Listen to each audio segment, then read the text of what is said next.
E aí galera, boa noite, eu sou o professor Flávio. Eu sou o professor Kilsley de Filosofia. E nós estamos aqui na altura do Bemirwald, num parque muito bacana, bem aqui na região do Bemirwald. Tá bonito aqui, muito iluminado. E eu resolvi falar aqui com o Kil, né, vai ter aquele papo maroto que às vezes a gente não tem tempo assim durante a semana. E queria falar sobre a questão, o que é que tá acontecendo nas festividades, né, cara? Chega mais pertinho, estamos no carnaval. E vamos andando, então, vamos lá. Não se preocupe, só me foca quando eu vou falar. Beleza, então 1, 2, 3. A gente tá no carnaval, né, a gente tá aí nessa época do ano aí. E eu já fiz um vídeo hoje com o Leno. E já falamos um pouco da importância que a cultura popular tem, porque eu sinto muita saudade da época do carnaval no Rio de Janeiro, os bloquinhos de carnaval, o pessoal vestido de bate-bola, era maneiro pra caramba. Sim. Então, a gente podia pensar a história das festividades, né? Sim, exatamente. Qual a primeira coisa que você lembra? Eu me lembro, pelo menos eu, porque eu não estudo muito história, né? Eu sou mais autodidata, mais por conta, mais do que a gente vê na escola, mas as festividades que eu me lembro assim, mais antigas seriam aquelas, por exemplo, do Egito. Mas você comentou uma, que seria A Páscoa, não, o Psaque, né? A Páscoa não, mas tem o antes do Pisté, tem a festa do solstício, né? Que é pré-histórica até, né? Ah, é? É pré-histórica, né? O Stonehenge é um exemplo disso. As pessoas iam pra lá pra comemorar o solstício, porque no solstício de verão o sol tá muito mais intenso. Você vê que o dia demora muito mais pra acabar, né? Você vê se o sol até quase 7 da manhã, 7 da tarde, o sol tá ali. E alguns também, algumas festas também de fertilidade, no equinócio, né? De primavera, né? Sim, sim. E aí eles comemoravam. E depois, com o judaísmo, né, nós temos o Pessach, que é a Páscoa judaica. E, cara, temos outras festas também, temos o próprio carnaval, que não é nem nosso. Vem lá da Grécia, que é um assunto que você manja muito. Sim, que é as festas lá do Dionísio, né? A galera tomando vinho. Quer falar um pouquinho sobre isso? Eu me lembro também, por exemplo, que é comemorado bastante pelas culturas nórdicas, por exemplo, que hoje a gente conhece como Halloween, mas na época era a colheita. Era a colheita, né? E mais antigo ainda o final do inverno, porque o inverno era muito sofrido e toda vez que acabava o inverno, aí quando se desenvolveu melhor a cultura de plantio, aí sim se transformou na época de colheita. Exato. Porque com o tempo se transformou nisso. A primavera era onde tinha essa fartura, né? Sim, exatamente. Então essas são... mas é interessante, Harley, que eu gosto de ressaltar, que como é interessante que o ser humano, parece que é exclusivo dele essa demanda de festança, de festar, de...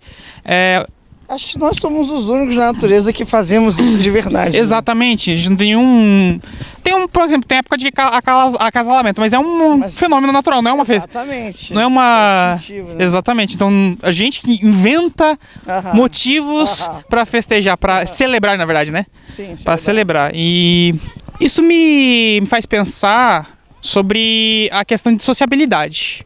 Ótimo. Porque quando a gente pensa em festança, como a gente está na época do carnaval, na verdade justamente esse é o motivo para a gente estar comentando falando sobre isso, que parece que é um fenômeno que está ligado com algum princípio social. Porque como a gente havia notado, que ele não é uma coisa que tem uma origem e se espalha, mas sim parece uma coisa simultânea nas culturas ao redor do mundo, né, onde existem tribos de ser humano. Também existiram celebração. E muitas celebrações eram regadas a muita bebida, a orgias, né, que era uma coisa muito natural do período, principalmente período clássico, né? Nós temos a festa lá de Dionísio, que é o deus do vinho. Em Roma ele se torna deus Baco, o deus do vinho. E aí surgiu a palavra bacanal, né? Que são as orgias que rolavam. Hoje, se alguém fala, ei, vamos pro bacanal, a pessoa já sabe que não é pra ir, tá? Não é pra ir, cuidado com isso aí. E aí, isso é muito... Naquela época era muito ligado a questão, a liberdade sexual era uma coisa muito preocupante na época, porque havia toda uma liberdade sexual que hoje... com o cristianismo tornou-se mais reprimido. Então muitas dessas festas, como até festas de Mita que acontecia 25 de dezembro, que depois se torna a festa de Natal com a cristianização de Roma, você tem esse tipo de coisa. Primeiro você tem muita bebida, muita comida, e aí você tem as orgias, que são, assim, interessante, né? E preocupante ao mesmo tempo. Sim, acho que a gente concorda que tudo isso parece que é a combinação dos instintos mais naturais, mais primitivos. Sim, comer, beber e o resto. E a gente estava falando também sobre os animais sociais. São princípios, na verdade, né? Sim, princípios. São princípios. A alimentação, como fala, reprodução. Sim. E os animais sociais tendem a, digamos assim, em conjunto,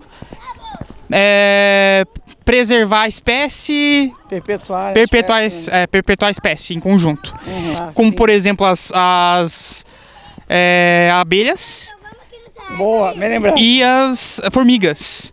Elas têm, todas elas têm um papel, uma função. Uma função e elas não conseguem existir individualmente. Sim, é uma consciência coletiva. Exatamente. Então, por exemplo, lobos, talvez, tem até o lobo solitário, né? A gente sabe que existem essas...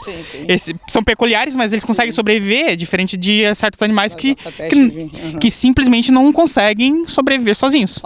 É verdade. Assim como você tem o caso do leão, né? Que uma coisa, eu vou contar uma mentira da Disney. O Rei Leão é cheio da leoa, tá? Ele não faz nada, quem trabalha são as leoas. Mas é interessante essa questão do leão se cercar de fêmeas, né? E essas fêmeas procriarem com ele.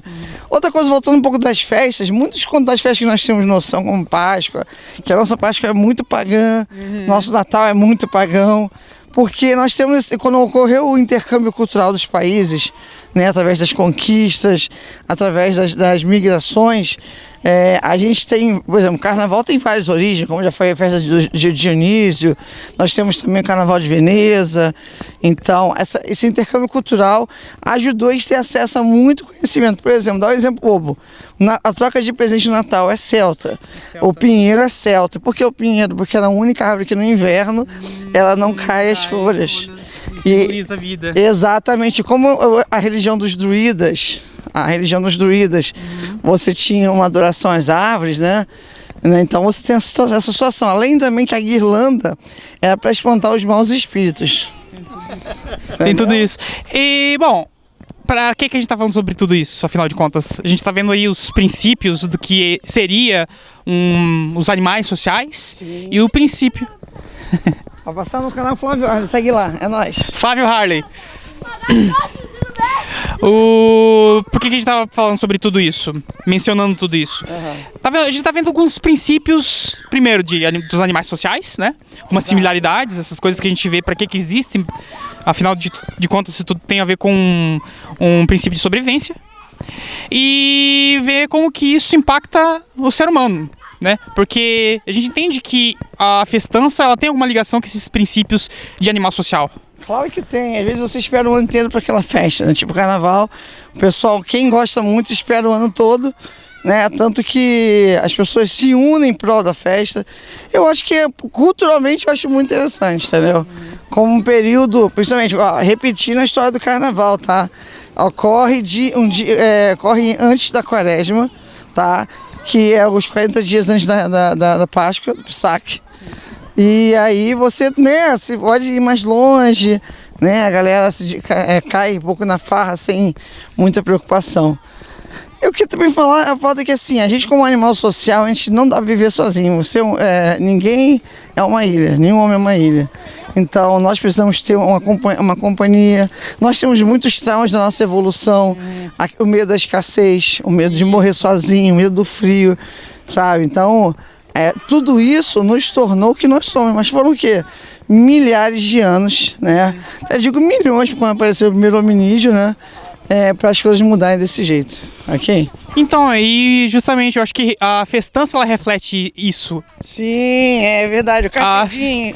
Você faz tudo, você se alimenta, entendeu? Você esbanja todas essas necessidades que no fundo estão lá naquele princípio de sobrevivência, justamente que é a temência, né? Tanto que como eu havia dito, as culturas festejavam o final do inverno, que era a época mais sofrida, mais escassa, Sim. e vinha aquela época farta, Sim, né? Ainda bem que era bem seguido, né? com certeza. Então é interessante a gente reparar nisso e com certeza o carnaval ele reflete tudo isso, né? Digamos, é uma herança, Com certeza. é a herança que a gente tem de todas essas, digamos, necessidade. Eu acho que é o que sobrou do paganismo, tá? Eu acho que hoje, do paganismo mais pagão, é o carnaval. Porque a Páscoa, a nossa Páscoa judaica, o mais pagão que nós temos hoje é o ovo de chocolate, né? O Natal tornou-se totalmente cristianizado. Então, o carnaval de verdade é a única festa que realmente é pagã, porque se trata do quê? Na exposição da nudez, exposição dos desejos, as pessoas não escondem mais, não se comportam tão bem como nos restantes do ano. E, bom, acho que tudo isso faz a gente pensar sobre o tal do efeito manada, que é uma, digamos assim, uma tese bem, digamos assim, relativamente recente, que veio com avanços na psicologia e na sociologia, Sim. é reparar que existem coisas que as pessoas fazem naturalmente, elas agem naturalmente, como, por exemplo, quando acontece um desastre, as pessoas entram em pânico. Sim. Efeito manada. Atacam, né? As pessoas partem para o saque, né? Para pilhagem. Né? As pessoas agem como se fossem em condições inconscientes, porque é uma situação dessa que as pessoas perdem a racionalidade. Né? Isso só mostra que nós só somos o que somos porque somos vigiados, somos punidos se fizermos merda. Mas no momento de crise social, a coisa vai para outro nível, né? E ela regride a níveis primitivos. Exatamente. Aí aumenta o nível de estupro, aumenta o nível de assassinato, aumenta Sim. o nível de roubo, problemas de trânsito. Uhum. E, pois é, daí, novamente, muitos elementos que a gente consegue identificar no carnaval. Exatamente. Novamente, a gente tem várias coisas semelhantes no carnaval, né?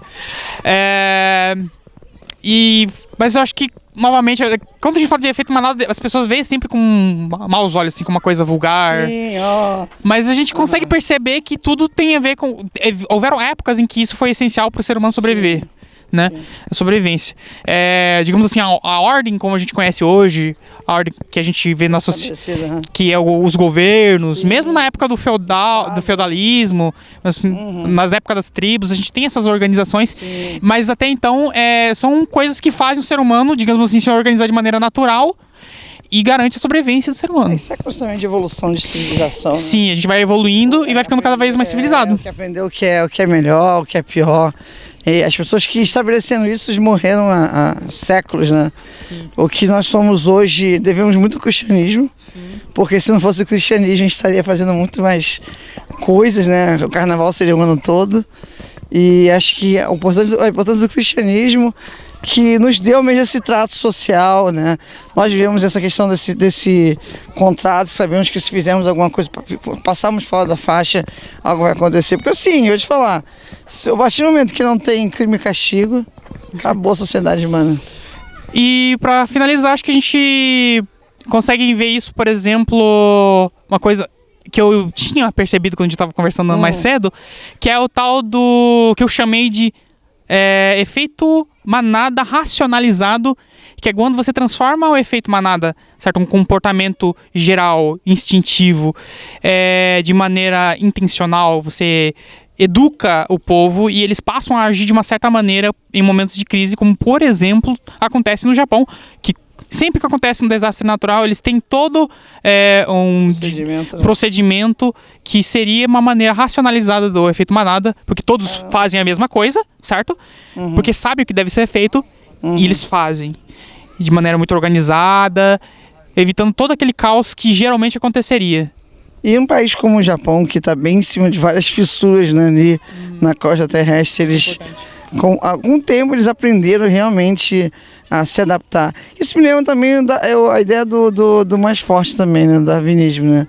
Da ideia de que o mais forte sobrevive. Aquilo que a gente falou também quando ocorreu o encontro lá do Cro-Magnon, Neandertal, e o que aconteceu depois disso. Então vai muito disso também. Pra mim tá tranquilo. Isso aí mesmo. Muito obrigado a você. Valeu. Desculpa aí, a câmera estava andando aí. Então, se der algum lag aí, já sabe. Um beijo pra você. Valeu, gente. E como eu sempre digo, fim de transmissão.